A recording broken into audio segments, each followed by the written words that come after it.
God bless everybody today. It's December 20th of 2020, and today we're going to go over a chart I built about Nebuchadnezzar's statue and how the prophecy of Daniel is going to start to affect us as we move forward today. You can always find all my articles on my eschatology page at endofdayssurvival.com. It has all my videos, my 117-step timeline, which goes over basically verse by verse by verse through the Bible and how it's chronological and how you break the 22 chapters down into the proper order so you can understand it, the order of events and how this is going to affect us in the next 7 years. Like I said, I've just done an article on this statue. I'm going to add the video to it over time, and I'm still watching this prophecy of Daniel 8 with the Iranians and the Kurds potentially joining or aligning, and then we're going to see a potential war with Turkey. So that's important, and we'll move forward with that. You can also check out my Facebook page at End of Days Survival. It also has articles. I post my videos and different things on that. Emphasis is on Israel and Turkey and how that's going to affect us at end times. And you can also check out all my videos on my YouTube channel. So we're going to look at this chart that I built of Nebuchadnezzar's statue through his dream in Daniel. Daniel has 12 chapters, and so we need to look at those 12 chapters, especially as we move into 7 and 8, as that starts to affect us today. Daniel is a chronological book. It starts in his day when he is under 4 kings. He's actually placed in captivity when he's about 15, and then he lives 70 years throughout 4 different kingdoms, and this was foretold that he would be under captivity for 70 years, and that at the end of the 70 years the Jews would basically be released and accepted into the community.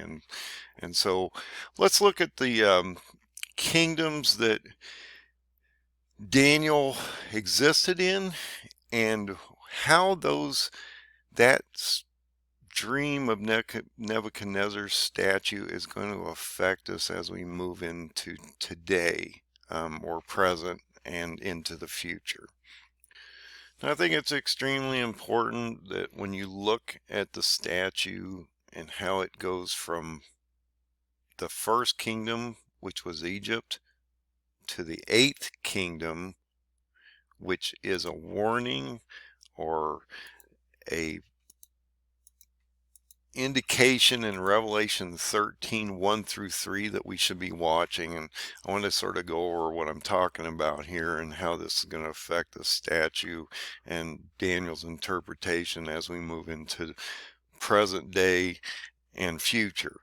And so as we look at Revelation 13, 1 through 3, it says something extremely important. He says, "And I stood upon the sea of the sand of the sea, and I saw a beast rise up out of the sea, having 7 heads and 10 horns, and upon his horns 10 crowns, and upon his heads the name of blasphemy. And the beast which I saw was like unto a leopard, and his feet were as a feet of a bear, and the mouth of a lion, and the dragon gave him power and his seat and great authority." And I think this is a really important part here. "And as I saw one of the heads as if it were wounded to death," which I talked about Gog, we'll go into this, "and his deadly wound had been healed, and all the world wondered at the beast," or the Antichrist. And I've talked about this Gog dying, being buried for 7 months, resurrected into an antichrist. Okay, and this is extremely important in what's going to happen here as we move into the seventh kingdom that's already on the ground. So when you look at the Jews and the Jewish people, how they've been in captivity, how they've gone through different kingdoms, how they've been overtaken, they've lost their land, the temples have been destroyed, different things like that throughout the centuries. We need to understand that when Daniel was having his vision, when Nebuchadnezzar was on the ground and he was in captivity, Nebuchadnezzar was the head of gold. Daniel tells him this. You're the head of gold. And so you're going to have a kingdom of the head of gold, and then we're going to have 3 other kingdoms after yours. The kingdom of the silver arms and the breast, the bronze belly and thighs, and then the legs of iron. And then there's the feet of mixed iron and clay. And so how does that all work? And how does that affect Daniel? And how does that affect Revelation 13, 1 through 3? So to me, it's important that we understand the history of the captivity of the Jews, how they worked through all the different kingdoms up to today, and how that's going to affect us as present and future as we move forward. And so I took this as basically a total history lesson. We need to understand what's going on here so we can determine what Daniel's talking about in Revelation, or in what his vision was. But this also affects all the other prophets, and it affects Revelation, and so we need to look at how that all works. So if we go to the first kingdom, so we have the first kingdom, which was Egypt, and Moses took them out of Egypt, and we can look at that timeline and see, the timeline that Egypt existed, when they were a power, how throughout the centuries, or the hundreds of years that they were in existence, how they affected the Jewish people. And you can see how Exodus is a major player here. So we know that the first kingdom was Egypt. And so we want to look at how these kingdoms morphed from one into the other. And so Egypt, once it fell around 1445 BC, guess what? The Neo-Babylonian kingdom came into existence, or the Syrian Empire. And so as you walk through these things, you can start to see on this chart when these kingdoms were formed, how long they existed, how they were taken over, and how these kingdoms morph from one kingdom into the next as we move into Daniel. And so the first 2 kingdoms prior to Daniel were the Egyptian kingdom and the Assyrian kingdom. And then, and only then, do we start to get into Daniel and Nebuchadnezzar's head of gold. So when Nebuchadnezzar has his dream and he asks Daniel to interpret it, Daniel tells him that he is the head of gold. And so if we look at this third kingdom, we realize that this is Nebuchadnezzar's kingdom, and that Daniel was in captivity for 70 years. He was born around 620 BC, and that he was basically under captivity between 605 and 539 BC. And then the Neo-Babylonian Empire fell, and the Medo-Persian Empire started to take over. And so Daniel actually lived through the head of gold and up to the first year of Cyrus in the breast of arms and silver. So, and we can see he died in 538 BC. So we know that this is when Daniel was on the ground, and these were the kingdoms that were affecting him. Okay, and he lived through Nebuchadnezzar, Belshazzar, his son. At least that's what some people believe. It's actually Nebuchadnezzar's son. You know, you can go into the history, look at these things, and find the lineages. But realize that Nebuchadnezzar, Belshazzar, Darius, and Cyrus were the four kings that Daniel dealt with, and then Daniel dies shortly after Cyrus takes over, and like I say, he dies in 538. And so once you start to look at these kingdoms, you'll start to realize that you have to look at history. And I don't care how the past kingdoms were broken up. We need to look at how these kingdoms morph as we move forward here. So if you look at the whole chart, I tried to lay this out so you can understand what the vision is of the statue, what the different kingdoms mean. And so in Daniel's vision of the statue, he has 5 kingdoms. Okay, and this is extremely important in understanding what's coming today, because once you get into this feat of clay and iron, we start to realize that this is affecting us today. And so if you look at the original 7 kingdoms up to today, you're going to see these go chronological in history. You can look all this stuff up. You have the Egyptian kingdom, which was the first kingdom. You have the Assyrian kingdom, which was the second kingdom. You have the third kingdom, which was the Neo-Babylonian Empire, which was Nebuchadnezzar and Belshazzar's kingdoms. Then you start to get into the silver breast and arms, which is the Medo-Persian Empire, which was Darius and Cyrus. And then we move into the 5th empire, which is basically the Grecian Empire. And the Grecian Empire went forward to about 168 BC. We started to see them fall. That turned into the Roman Empire. And like I say, we talked about this before. The Roman Empire, once they were reduced in power, were moved to basically Constantinople, Turkey, and then they formed into the Western and Eastern divisions. And then at the end of the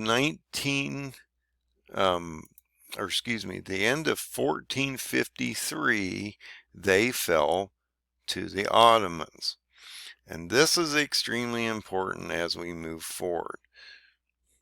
And I've been talking about this for years. Erdoğan is the catalyst. He is the white horseman. He's Gog of Ezekiel 38:39. He's going to create Daniel 8 within the next year, which is the destruction of Iran once the Kurds join them, and then Turkey's going to go over and smash them. And I'm going to sort of explain how this works with the chart. But Erdoğan, to me, is the white horseman. He's Gog of Ezekiel 38:39, and he will be the one, as he's indicated in I don't know how many times, especially since 2015, he's indicated that he's going to bring this Ottoman Empire back into existence by 2023.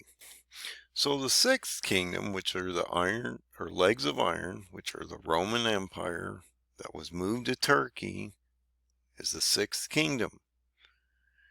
And then the Ottomans take them over, which morphs this into the 7th kingdom. And this is why this warning in Revelation 13:1-3 is extremely important, because we need to understand what they're talking about here when it says that one of the heads is wounded to death. Now I added Gog here because I believe he's going to die with his 10 nations, as Ezekiel 38:39 tells us, and that this will then have a burial event, and as Revelation 13 tells us, he's going to bring the beasts of the sea and the earth back on the 6th trumpet, and this will then be that deadly wound that's healed as a resurrectional event will happen from Gog is transformed into Antichrist. Okay, this is not a man. I don't know how many people want to say this is a man, this is Obama, Macron. There's all kinds of different people that they want to bring up as the Antichrist. And I do believe the false prophet is the Pope. And he is a man, and he will stand by Antichrist. But Antichrist is not a man. He's a resurrected Gog, or a dead Erdoğan being brought back to life as an Antichrist. And you can go into Isaiah 14. It tells you clearly 3 times that Satan is being thrown out of heaven, cast to earth with the angels, loses his seat forever, and that he will not touch the grave, and something's going to spring out of basically hell, and we're going to see a resurrection of an Antichrist from that. So from past to present, we've gone through and are still in what I call the 7th kingdom. Now, a lot of people think, and I can see where they would get this, that the Ottoman Empire died in World War I, and that it basically, that would have ended that kingdom. But I am under the understanding that the Ottoman Empire never has perished, that Erdoğan is going to bring this empire back, and that it will be a future empire. And so it really never finalized. It never went away. These kingdoms above, Egyptian, Assyrian, the Babylonians, now the Persians, and these kingdoms will affect us as we move forward, especially these 3, and I'll sort of go over into this, how this morphs from Daniel 2 to 7, and as we move through the book. So these will effectively affect us again, but these nations in history fell, okay? And they are going to be revamped in the future into a diversified 8th kingdom between these 3 areas of territory. So the first kingdom was the Egyptians, 2nd kingdom was the Assyrians, 3rd kingdom was the Babylonians, 4th kingdom was the Persians, the 5th kingdom was the Grecians.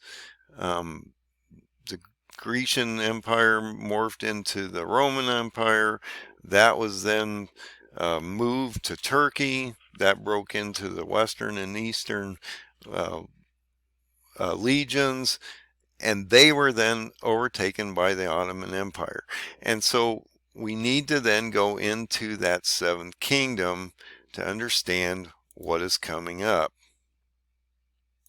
So as we start to move into that 7th kingdom, we realize that the Ottoman Empire really isn't gone. It's always been lingering out there. It never really went away, and Erdoğan has been wanting to rebuild this caliphate and this empire since 2015 for sure, when he proclaimed it publicly. But as we move into 2023, he is going to accomplish this goal. So if we're in the 7th kingdom, and the 7th head dies and turns into an 8th kingdom, then there is no other kingdoms between the 7th and the 8th kingdom, which is the beast kingdom. So I said for a while, as a lot of people believe, that when the Ottoman Empire perished, well, at least we thought they perished in World War I, when they were broken up in the treaties in 1923, that that was the end of the Ottoman Empire, but it wasn't. And God is telling us that if you look at these kingdoms, as you move down, there are 8 altogether, but the 7th kingdom is lingering. And this 7th kingdom is going to affect us as we move to that 2023. And think about that. It was dissolved in 1923. Erdogan wants to bring it back by 2023. So this is extremely important, understanding how that's going to affect us as we move forward. So as you can see, I put down the history of the Ottoman Empire up to the time it was basically destroyed in World War I, how the treaties were signed up, how the nations were broken up into today's regions and countries that they are. But that is going to change as we move forward. What I've been trying to explain to people is there's a process that goes on here. Erdogan, as he's moving down into Syria right now, is going to start to move those Kurds towards Iran, and that we're going to see those 2 kingdoms align, the Medes and the Persians, as Daniel 8 tells us. That's the ram. And that when they get down towards Shush along the river Uli, that we're going to see the destruction of these 2 nations by Turkey. And so Daniel 8 has to happen first, okay? It's extremely important to understand that. And from that destruction of the Persians and the Medes by Turkey, the goat, we're going to see Erdogan gain his Ottoman Emperor crown and reconstitute a new Ottoman Emperor, a new Ottoman Empire that never really went away. And so this is going to be a thorn as we move into 2023 and they start to move through the Middle East to Israel. Now, I wrote these 10 nations down because you have to then go from Daniel 8. He gets his crown. He's now the white horseman, or the first seal of Revelation, and he's going to go and bring forth the next 3 horsemen, which is going to then, you get to the 4th horseman. We talk about a quarter of the world under war, and those 10 nations, which are listed in Ezekiel 38 and 39, at least a good portion of them are. Excuse me. And so you've got to look at those nations and realize that, I added Somalia, Ethiopia, Libya, Sudan, because we're talking about Cush and Put. And if you look at those areas, we're talking about they overlap into Sudan and Somalia. Libya and Ethiopia are definitely indicated. We know Persia is indicated. Turkey's part of this. You look at what's going on up there,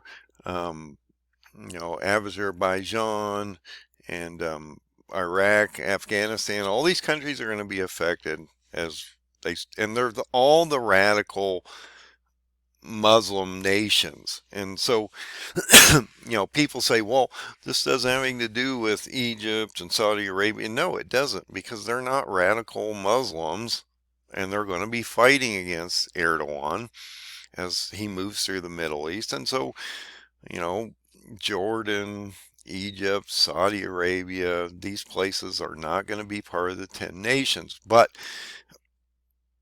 Daniel 8 has to effectively happen to take out the Persians, to allow them to join the 10 nations. Okay. As they get down to the Middle East, into Egypt, and then are pulled back by that hook in the jaw, they get those 10 nations, go into Israel, and then I say they all perish or die on the 6th seal. And I've said this for years now. If Erdogan is the first seal, he'll die on the 6th seal. Okay? And the sixth seal is not an Armageddonal thing, because if you go into Revelation 8, 1 and 2, it clearly tells you all 7 seals are broken. And then there's a half an hour of silence. And then he seals his 144,000 select. And then, and only then, does he hand out the 7 trumpets. And we start that trumpet phase of the 7 trumpets. But these 10 nations, once they get to Israel, will perish and die, be buried for 7 months. That will cause a power struggle in that region. Excuse me, 4 nations will form, as Daniel tells us, and from those 4 kingdoms or regions, a little horn will come out and will overthrow the other 3. And that will turn into a 4th diversified beast kingdom, as Daniel 7:7 tells us. So, when the Ottoman Empire was dismantled in World War I, it's just lingered out there. And Erdogan's brought it back to life. And he's going to bring it back to life by 2023. And that's that 100-year Ottoman centurion thing that he's trying to accomplish. And so if we go down into this chart and we start to look at it, I put this together so you could understand what's coming up. Okay, so I wrote this down here. By the end of 2023, Erdogan wants to revive this caliphate. Okay, and so we need to understand his goal. And this is going to affect the world, okay? This isn't just going to affect the Middle East. It's going to affect the world.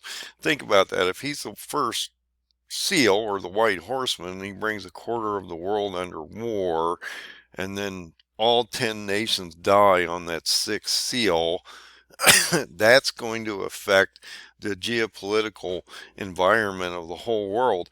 And prior to this, he's going to do Daniel 8, and Iran's going to fall, and they're going to be absorbed in those 10 nations. And so this is going to really, really affect us greatly on the ground, especially in the next year as Daniel 8 occurs. And I've said that's going to happen, I believe, before the fall equinox of 2021.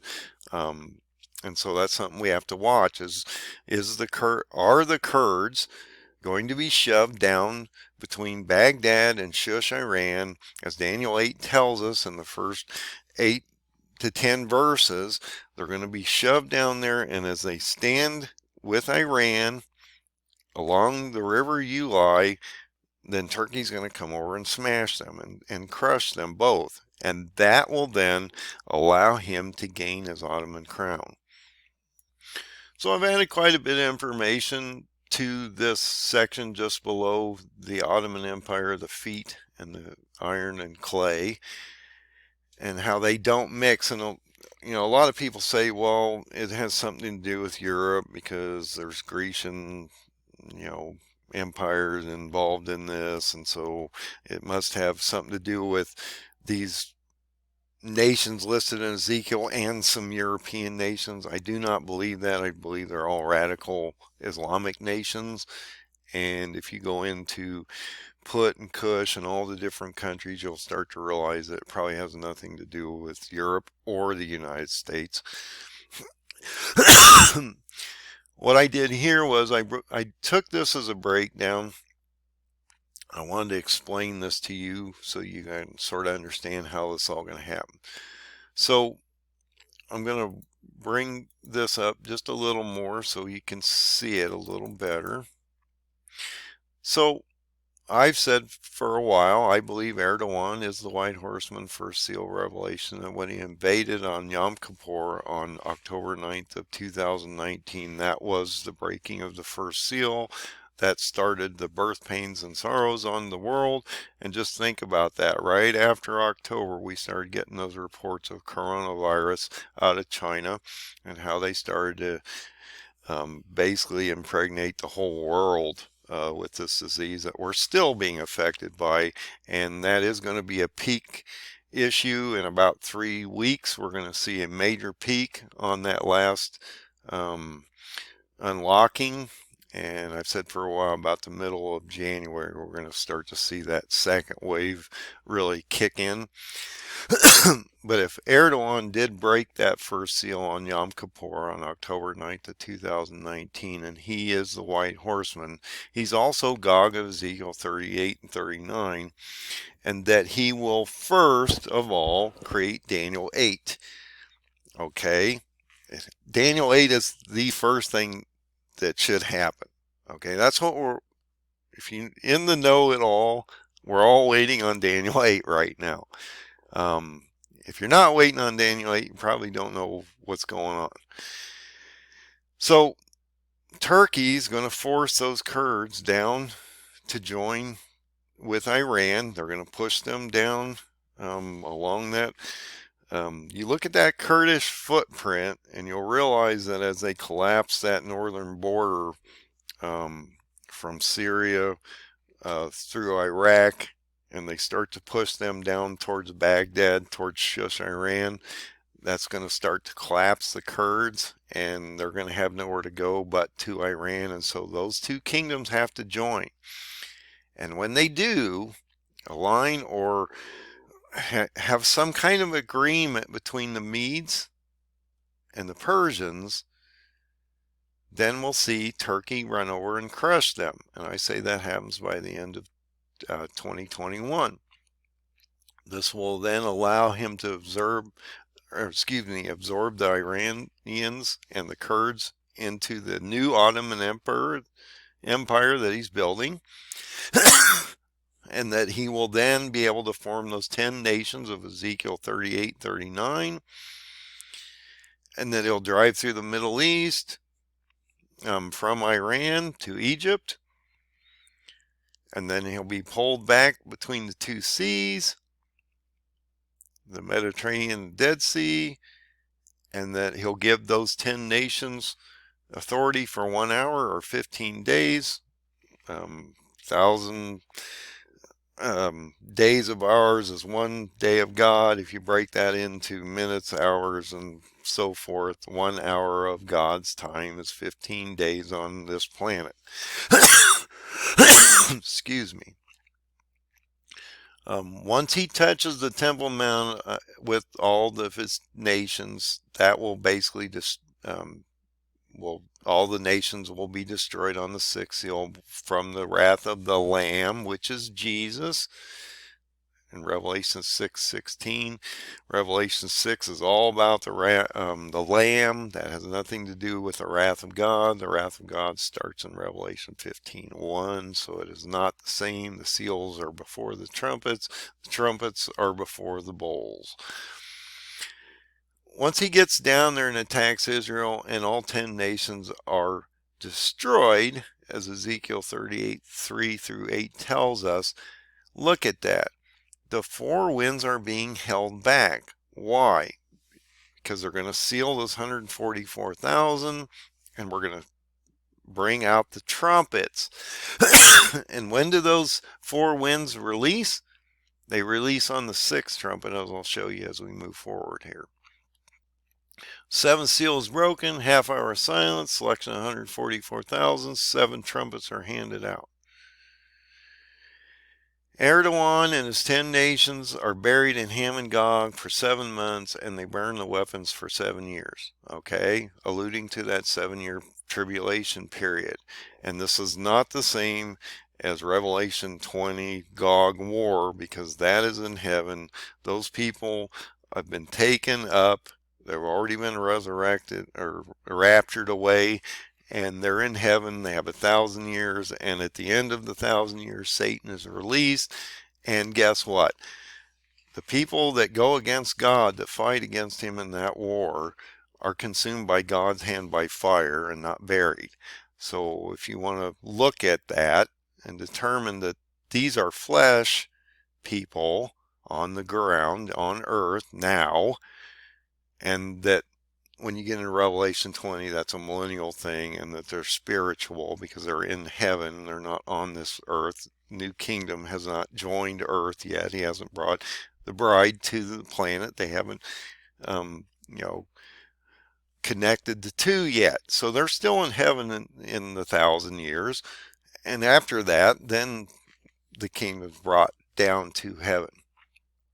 So during those 7-month burial, we see those 10 nations convert into 4 regions.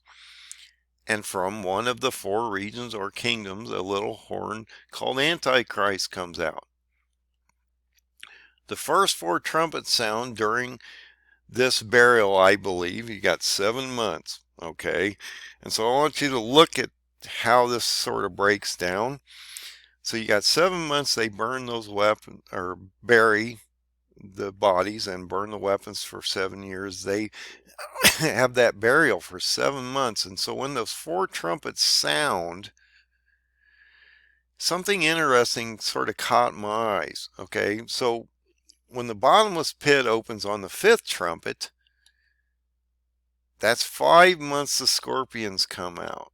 You got a 7-month gap up here, okay, of the burial. And 5 months of scorpions come out. That means that 2 months, potentially, we have 4 trumpets sound, okay, before the 5th trumpet sounds and opens the 5th, opens the bottomless pit, and the scorpions come out for 5 months. Now, I believe that the first 4 trumpets will devastate the communist areas of China, Russia, potentially Indonesia, and the Koreans, and some different areas like that. And you have to think about that. What part of the third of the world is he going to destroy with 4 trumpets? You know, he can't destroy the Middle East. He probably is not going to destroy the United States. And so what third of the world is he going to destroy with those 4 trumpets? Once those 4 trumpets hit in potentially that 7-month period, then the 5th trumpet hits, the bottomless pit opens, the scorpions come out, and we have that first woe attached. And they don't kill the people, but they sting them with the people without the seal of God. And then from that burial, and this is a buildup. So you see that destruction of the 6th seal. You have this half an hour of silence, the selection of 144,000. They bring out 7 trumpets. They start to sound the trumpets. We see this drum roll of trumpets. A third of the planet's devastated. The bottomless pit opens. Scorpions come out. And then on the 6th trumpet, Antichrist is resurrected from Gog. And the 4 winds of the earth are released for the 1260 days. And the 2 witnesses appear all at the same time. A lot going on there. So Antichrist, the beast of the sea, and the false prophet, the beast of the earth, rise on the 6th trumpet. Okay? And the Antichrist will overthrow the 3 kingdoms or regions, convert them into a diversified 4th beast kingdom, no longer an Ottoman Empire or Ottoman kingdom, because it's dead now. Gog's dead. All 10 nations are dead. It won't be about the Ottoman kingdom anymore. It'll be about Antichrist and the beast system that's coming. And we will only be able to exalt the Antichrist on the ground if you take the mark of the beast. And so Antichrist will stop the continual burnt offerings 30 days prior to signing that 7-year treaty or the covenant of death with the nations. That's where the 1290 days come in, 30 days prior to the signing, then 1260 days. And then what do we have? We have desolation of abomination. The 2 witnesses are overcome after the 1260 days, or right after abomination. They lie in the street for 3.5 days, are resurrected, and that is the warning to everyone, even Antichrist, that this is about or. And so he shortens that second half, or none of the elect would survive the 1335 days. So you take the 1260 days, add the 75 days, or the second half, which is the shortened second half, 1335 days, and the Lord comes back on the seventh trumpet, just before the seven bowls of God's wrath are poured out in Revelation 15:1. And then the seven bowls are the rapture happens. When the seventh trumpet happens, the Lord comes back. He raptures everybody from great tribulation. Not everybody. There's great tribulation. And these people then spend 1,000 years with the Lord as God is creating havoc upon the ground, destroying the wicked, and then the seventh bowl dropped, cleanse the planet. We have 1,000 years up in heaven, and then once the 1,000 years, the second Magog war happens. He then brings the kingdom back to earth, and we are then tabernacling with God. And I say that we have to watch those fall feasts. You know, he already has finished the spring feasts. We're looking at the fall feasts, which are Feast of Trumpets, Yom Kippur, and the Feast of Tabernacles. And when does that really affect us? In 2027. And so that's why these are important. I believe the seventh trumpet will happen on October 2nd, I believe, of 2027, because you have the 15 days of God's wrath between the 2nd and the 17th, which is the Feast of Tabernacles, and I believe that at that point we will be with God. So that's sort of how it works as we move forward. So if you go just below this, so you go from the feet of mixed clay and iron, which is the Ottoman Empire, which never perished in 1923. Really, it never went away. Still out there, it lingers. Erdoğan's going to bring it back as the new Ottoman Empire by 2023. So within 100 years of the original empire, he's going to bring this one back. And that starts to see that morphing of those kingdoms. And that's what I said. The lion, which is Iraq, and the bear, which is Iran. That's the Medo-Persians. One side's higher than the other. The Iranians are a little higher than the Medes or the Kurds. And so that's the bear. Turkey is the leopard. And all three of these kingdoms, once the 10 nations perish, form into the 4 regions, convert down into one beast kingdom, develop all of those areas.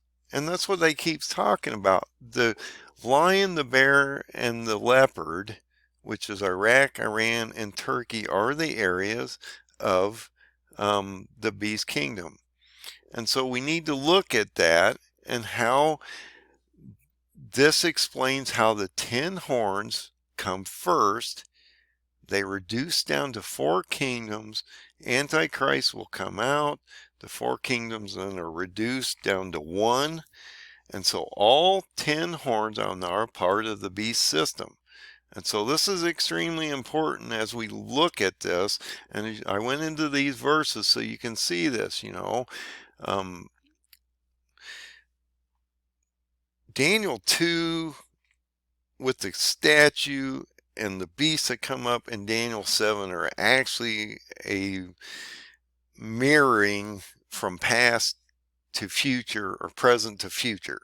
And so if you look at those kingdoms, you'll start to realize that they start to morph as we move into today and as we move forward.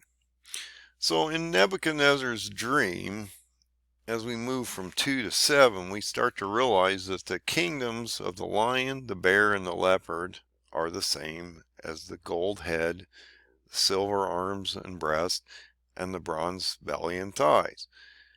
But these are the past kingdoms that will move into today or just recent history. So think about the lion with the eagle's wings, which is a Neo-Babylonian empire, which is Iraq. And that was Saddam Hussein's kingdom that just fell. And what does Daniel 8 tell us? Then we're going to see a bear come out with one side raised up higher, okay? which is Iran and the Medes. And so that is the kingdom we're in right now, is that Iranian, Persian, Kurd area right now in time. Iran's been running proxy wars for 20 years unabated. They've grown in stature. They're almost ready to get a nuclear weapon. And so what will happen is, though, the leopard's going to come out, and that's Turkey of today, and they are then going to overthrow Iran. And so Turkey's going to be the next kingdom that comes up. And that from that destruction over here we were just talking about, we're going to see a fourth kingdom come up. And so if we go back to the full chart, we realize that in Daniel's dream, there are 8 kingdoms. The 5 that were, the 1 that is, the 1 that dies, has a mortal wound, comes back as an 8th kingdom. Okay, this is what he's talking about. This Ottoman Empire will die in the future when they get to Israel, and they'll perish. All 10 nations are going to perish. And from that, we will see a morphing into 4 regions and then into a diversified beast kingdom. And so it's important that if we break these chapters, this book down, and look at these chapters between 2, 7, and 8, we're going to start to realize that these kingdoms that are coming up are going to affect us. He gives us 8 kingdoms for a reason. Daniel is in these 2 kingdoms, the gold and the silver, and he projects it forward to the Roman Empire, which was then overtaken by the Ottoman Empire, which is the 7th kingdom. And so there is no kingdom between the 7th and 8th kingdom here. It has to be the Ottoman Empire. And that's why I keep saying, you know, if anybody wants to go to Europe or some other place, well, this kingdom hasn't ever finalized. And until it does, which is going to be the destruction on the 6th seal in the end of 2023, I believe, if you go to my parable timeline, you'll realize that this fits into that picture. And so I put this together to show you the 8 different kingdoms and how the Ottoman Empire will perish and turn into the diversified 8th kingdom, how the kingdoms of past affect the kingdoms that are coming up, and how we are now have moved from the Iraqian kingdom. We're in the Iranian era now. We're going to see those Medes join Iran, and then Turkey's going to come over and crush them, and that will then convert into, once those 10 nations die, we're going to see those 4 regions come up, and then we'll see a diversified 4th kingdom, as Daniel 7:7 tells us. So I hope this gives you some understanding, at least to my perspective, on what Daniel's statue means to us, how it affects us from past to future. You don't have to go much further than history to see what's coming. I say each and every one of these eras and kingdoms came up in history. All you got to do is go look at the history of the Jewish people, see their captivity and how these kingdoms moved through to today, how they affected Daniel's era here, and how Daniel warned us as we move forward to here, how that's going to affect us today and at the end of time here in the latter days. So if you look at all this, you realize I think there's a pretty interesting conversation that we can have, that the 7th wound that dies as mortally wounded and comes back as the 8th kingdom is the destruction of Gog, is the destruction of Erdoğan and his 10 nations of Islamic Muslims, that are radicalized, and that once we see that destruction of those 10 nations, we will see a resurrectional event of an antichrist into an eighth kingdom as he overthrows the other regions that come out of that destruction.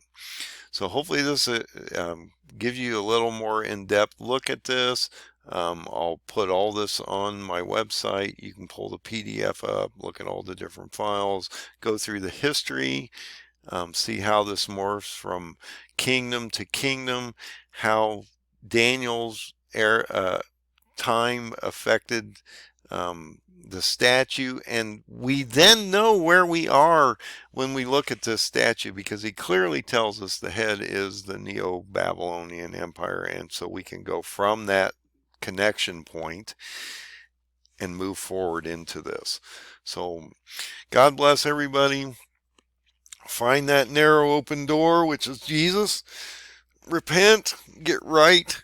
The next 7 years is going to be brutal. If you have not put oil in your lamp, you need to, because this is not going away.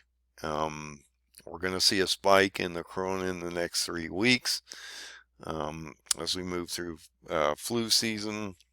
We had the opening up of the schools and Thanksgiving and some things, and so that's going to really affect us as we move forward in the next couple of weeks. But keep an eye on Turkey. Turkey is bombarding the whole northern area of Syria right now. And if you go to the live Syrian map, you'll realize that the Kurds are under a lot of distress here. And as this northern border collapses and they start to move them down between Bag and Shush, which is about in here, Daniel 8 is going to effectively happen. And like I say, go look at the first 10 verses of Daniel 8. It clearly states that the Kurds have to align with Iran, and these two kingdoms have to join before Turkey comes down and crushes them. It's that simple.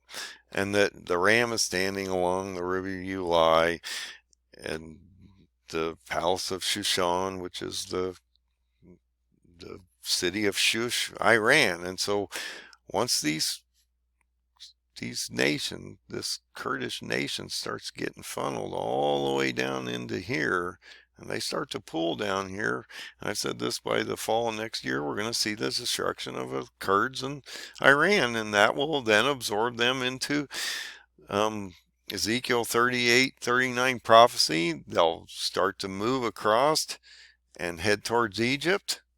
So they'll probably go right through Baghdad, down through here, get into Egypt, and then they're going to be pulled back up to Israel. It's just that simple. And so, keep an eye on all that.